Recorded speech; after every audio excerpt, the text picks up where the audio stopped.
on, everyone? Welcome back to a brand new episode of Vulcan 7 Coaches and Mentors, where we bring you some of the best in the industry and they share with you their best tips and strategies so that you can implement them in your business immediately.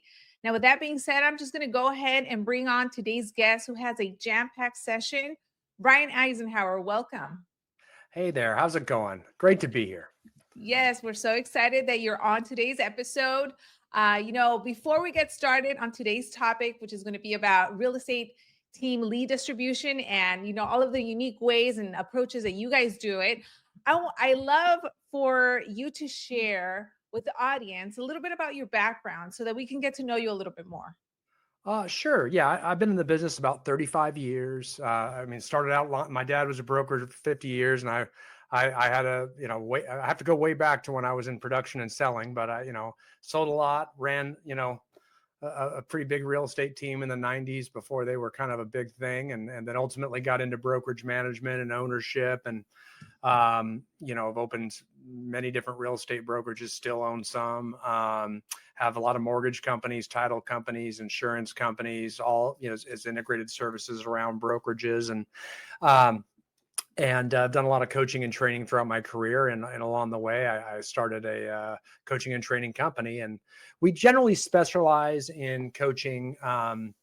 We look at each other as kind of the graduates, kind of the graduate school of coaching. So we tend to coach a lot of high performing agents and how they start leveraging and forming teams, how to take small teams to big teams and a lot of brokerage owners. So we coach a lot of brokerage owners, even national brand leaders that have offices and companies in several states and things like that. So we tend to be leadership coaches, and we love that. We get to kind of coach the cream of the crop, the most dynamic, and help people get there that aren't quite there. That's so awesome. Yeah, it sounds like you have a lot of experience. You've worked with a lot of different companies and so many different things. But one thing I love to ask all of my guests is, what did you do before real estate, or have you always been in this business? No, I got my license when I was 18. My dad made me. It was right before I left for college. And then I did take a very brief stint when I was very young in my 20s. And I was a lawyer. So I went to law school, did that kind of fast on an accelerated program and practiced law for just 2 or 3 years. Other than that, I went right back into real estate. That wasn't the gig for me. So nothing before real estate other than just school, really. Okay, so when you did do law, was there a point that you're like, you know what, this is not for me? Like, what was the turning point that you're like, you know what, let me just go back to real estate because I think I don't know, I like that better. It was two things. Number one, I realized it wasn't what it looked like on TV. It was, I was in real estate law, so it was a lot of reading and writing. I felt like I was taking a test every day. That was number one. And then, I was at a very successful firm in the city of San Diego, California, and I saw the senior managing partner of our firm and we were on I don't even know what floor we were on in the skyscraper, but I got to look over Coronado Island and I'd have to come in a Saturday to work to keep up with all the work. And all the senior managing partners that were 65 years old, they'd be in there working Saturdays and Sundays too. And that's when I said, I'm out. If that's my path, I'm out. There's no flexibility. These guys work so hard and they never stop. And I've seen that to this day. All my friends that are lawyers and stuff, man, they work really, really hard. And so not that I just don't work that hard. And it's just a lot of reading and writing. I didn't realize it wasn't Law and Order, all the time on TV. So that's what did it for me. That's awesome. No, thank you for sharing. I love to ask because everyone has a different path that they used to be in or did before real estate. So I'm sure that someone watching this might be able to relate to your story and be like, you know what, this is exactly what I used to do. And I need to listen to Brian because what he's doing and what he has accomplished is exactly where I want to go to. Okay. So with that being said, obviously you guys are very successful with your coaching and the agents that you teach, but what makes you unique when it comes to real estate team lead distribution, if you want to just go ahead and get started with that? Yeah, we kind of have a secret sauce for that. It's kind of neat. We've had a lot of success with real estate teams, especially, where I really see a big problem with lead distribution is smaller teams. And they get stuck, they get stuck with 3, 5, 6, 7, 8 agents, and they just stay there grinding over and over again. They lose agents, they get agents, they lose agents. And they don't, they get in a place, no matter what your size is, where the agents aren't really doing anything to generate business and bring it to the team. Okay. So we're always providing, and that's where you guys at Vulcan are a great resource for us is, we're providing them leads. Maybe it's, you know, leads to call, maybe it's, expired phone numbers, maybe it's, circle prospecting numbers, maybe it's your, a buyer side that the team leader has that's their best friend. And we give them, our sphere of influence leads that way. Somehow the team is providing way more. And we get in that like, hey, I'm not going to teach you to fish. I'm just going to give you fish mode. And all we do is teach them how to convert the fish we give them. Right. So we're teaching them like lead conversion, and that's it. And all we're doing, and what ends up happening is you only have so many leads to give them. And so they don't ever bring anything to the team. And because of that, you're just giving them all the leads they need. So then you start getting all the excuses. Well, these leads aren't any good. It's too hard to convert them. The leads are getting weaker. I really want to do listing sides. I'm not making enough money. I need a better commission split. All of those types of excuses that create a real bad culture, a lot of drama. And it is the reason most small teams fail. And when I say most small teams fail, I mean, most of them do. I would say like 95% of them ultimately just fall apart, just getting stuck in what I call that small team death zone for too long, right? And that's usually a problem. And we get a lot of those clients coming in, like they're just coming in hot and they're like, I'm fed up with this. I got to figure out how to do it. How do I get my agents selling more? And so lead distribution is really key here. That's one of the first things we put in place, right? And I call it, for lack of a better word, the matching standard. Understand that when people first get their real estate license, I've never met one agent that says, I just want to be a telemarketer and convert leads from people I don't know all day long. They don't. When they first get into the business, that's not what they want. They may know they have to do that to get there. Understand, when we give leads, that is only for the purpose of supplementing them so they can pay their bills until they grow their own business, right? And that's where we have to put our emphasis. We've got to teach them to fish rather than give them fish. And they'll buy into that when they first start. They're like, you're right. I'm sure you don't want to be a telemarketer forever, right? Right. Everyone's going to agree with that. So at that point, that has to be the new culture of your team, right? At some point, the leader of almost every real estate team, we know 70% of all business comes from sphere of influence. Certainly over 90% of all listings come from sphere of influence, right? So why are we totally abandoning it? I mean, prospecting for business from people we don't know and their sphere of influence, those work in tandem with each other. They just gravitate together perfectly. So it's like, hey, I'm going to give you business, but I'm also going to teach you to fish too, right? So I don't want you 10 years from now to still be dependent upon me. So I'm going to make sure that you are building your business. I'm going to make sure that you're getting your contacts together, letting them know you're in real estate, putting them in the CRM, because a lot of agents won't do this because that's not business right now. Whereas, a buyer lead or an expired prospecting, I mean, that could be your listing and you get paid in 45 days. So they're going to tend to gravitate to that low hanging fruit without ever putting in the time and effort to grow a business that brings business to them in the future. And so I'm very transparent about this. I'd be saying this to my agents as they come on. So I need a commitment from you.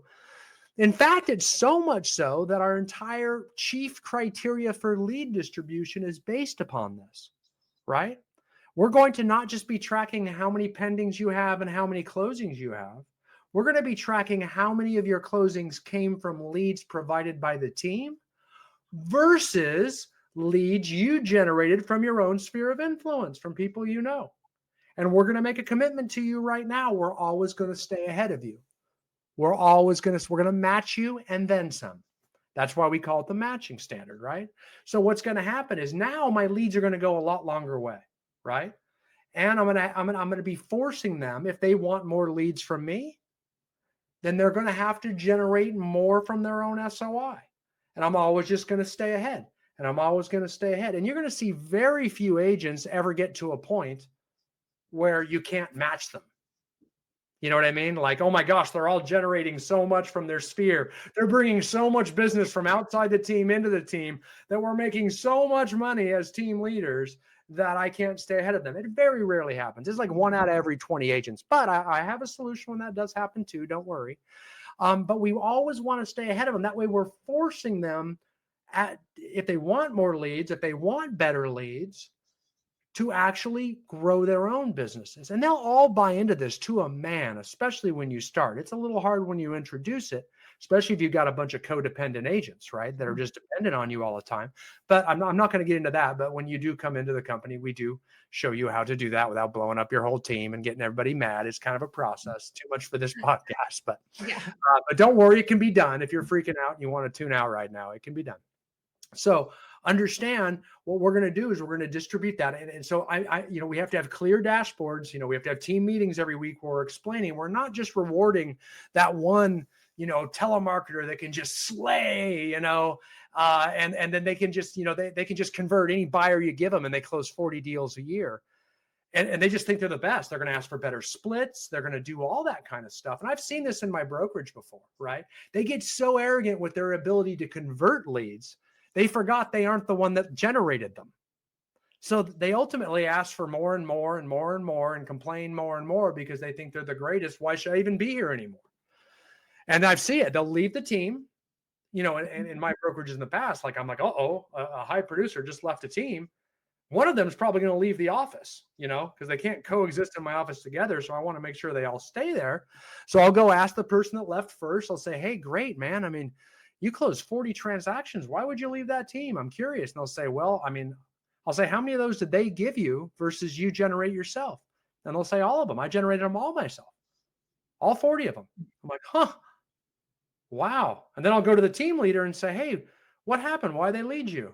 I'll go, how many of those leads did you provide them versus they generate themselves? And they'll be like the total opposite answer. I gave them every one of those leads. I'm like, well, they don't know that.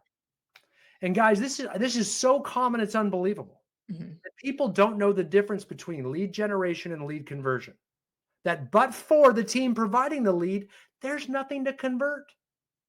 So they go out on their own and they just completely die because they have nothing to convert.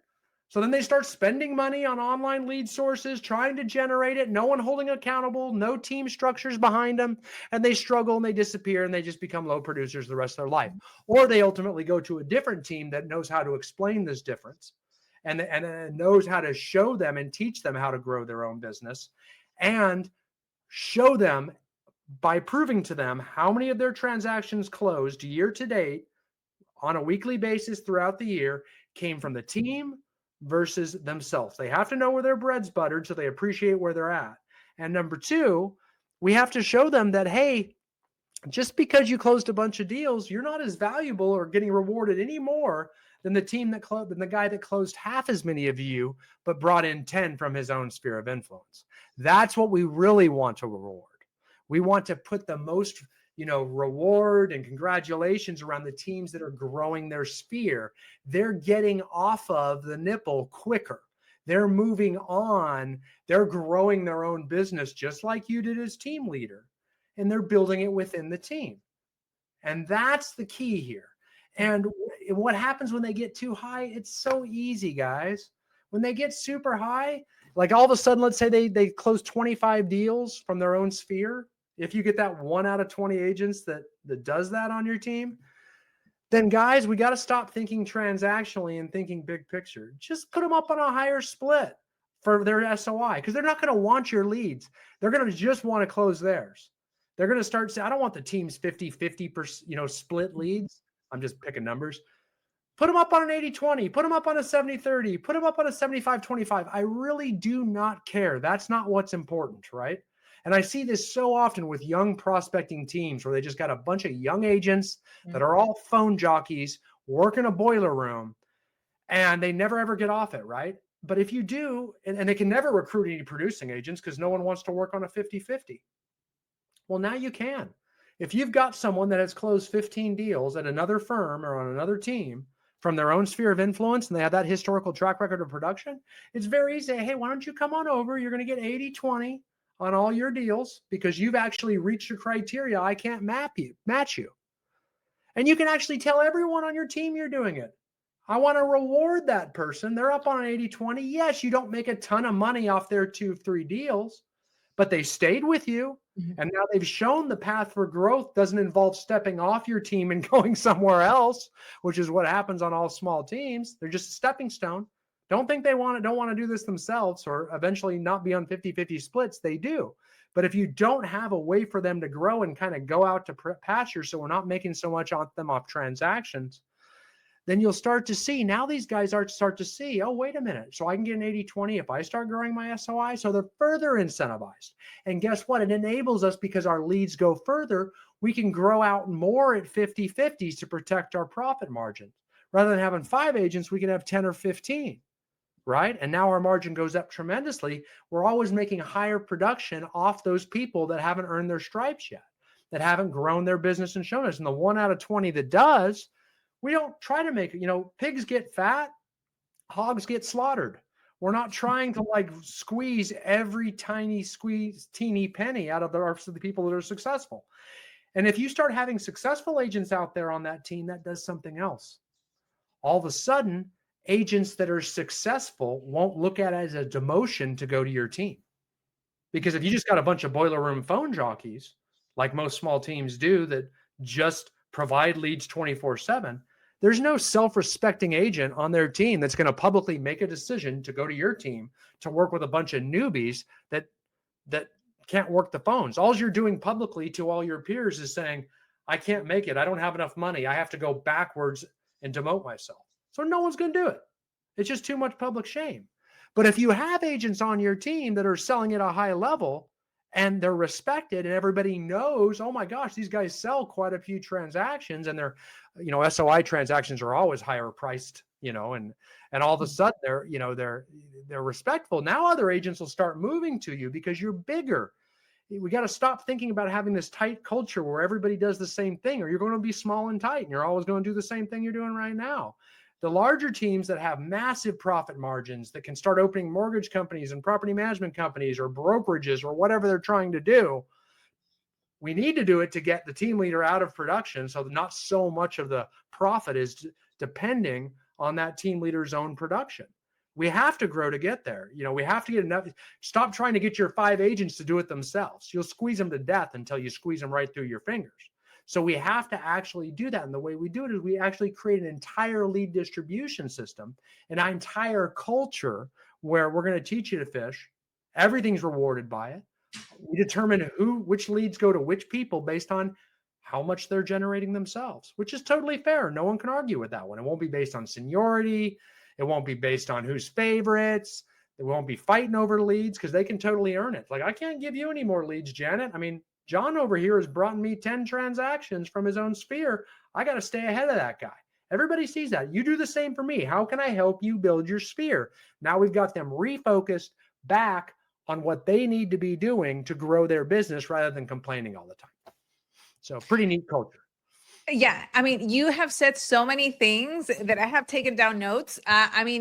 This is a great episode, especially for someone that's a team leader, because I think you've said so many different things that kind of hit different points. I hear agents all the time kind of complain about leads, or I'm a part of a team and they're giving me leads, but they don't work, or so I'm gonna go and find another team. Or there's team leaders that are like, what, I have a whole bunch of agents that are not really producing or doing anything. So in your experience coaching team leaders, and you've dealt with so many different, what do you think is the biggest mistake that the team leaders are doing? Is it just not setting the expectations up front from the beginning? Or is it maybe they don't know that, the agents should be producing on their own as well, instead of just expecting leads all the time? Yeah, they're not setting that expectation up front. They don't set the expectation up that leads are going to come to you based on how much you grow, right? Now, I get it when they're brand new, they don't have a sphere of influence yet, and it takes a while to get that built, saturated, so you start getting business from it. So early on, yeah, we're going to give you a lot more leads. But at some point, we're going to want to see the activities. We're going to want to see the contacts for your sphere of influence in the CRM.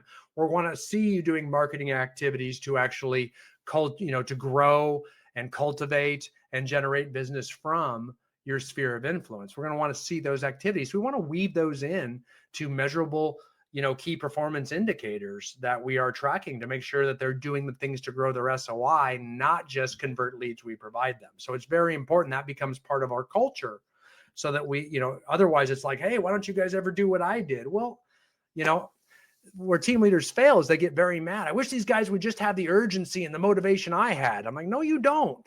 You don't. Or they wouldn't be on your team or need you. They'd be your competitor. I mean, leaders need followers. So that's where we got to kind of bring up our leadership and kind of shift our mindset there. Because then what ends up happening is we see leadership fall. Like leadership you start getting frustrated with your agents, mad at your agents, and it's all because your structure has a lid on it. We have to break that lid off, because you can only go so. It's like going across a pot of hot coals, right? You walk across those hot coals, and let's say you walk you walk slowly, you grow your team too slowly. I mean, those coals start to burn, and then you get stuck with 5, 7, 8 agents or something like that. Now your feet are really going to start to burn, because you're losing agents as quick as you breathe them, and teams can't live there for long. And here's why. You grow a team so you don't have to work as hard yourself, right? You don't have to sell as much yourself, so you get more flexibility. But understand, you have 5 or 6 more agents. Usually only 1 or 2 of them are really going to be selling a lot. And it's only going to be selling your leads. Usually they're not bringing in a whole lot themselves. And if one does, okay, so you might make a little bit more money by having a team of 5, right? A little bit more money. However, you're working twice as hard, because now you're still having to sell, and you're having to run the team and deal with all those headaches as well too. So your feet are going to burn in the middle of those coals. And what will happen is you've lost sight of what's on the other side. You don't even believe it exists anymore. So you start moving backwards to being a solo agent again. And you give up on your dreams, your hopes, your flexibility, and certainly anything like a succession or exit plan. You're going to have to sell until you turn the faucet off, and don't, hopefully you save a lot of money and we don't get a lot of inflation, because you're never going to build a business that runs itself. And we have a really good track record of actually affecting that with our clients. So they forget and they just run backwards as fast as they can. And that's one of the biggest problems I see out there is they just get stuck and they forget to grow. And how could they grow? They can't grow. They don't have any time to grow. You're going to go out there and start recruiting people and bringing them in if you can't even keep them anyway. It just feels like you just got a lid and you can't go past it. So it's very important we start, well, number one, this is self-serving, but they really got to get a coach. There's way too many obstacles in there. Yeah, So just do what absolutely. all the top teams do. They all have coaches, guys. Stop trying to watch videos and podcasts and Frankenstein your team together based on bits of knowledge. There's no way you're going to get that in the right timing and the right order, and even then walk you through all the objections. So I will say that, but that's the biggest problem I see is an inability to get across those coals fast enough. Yeah.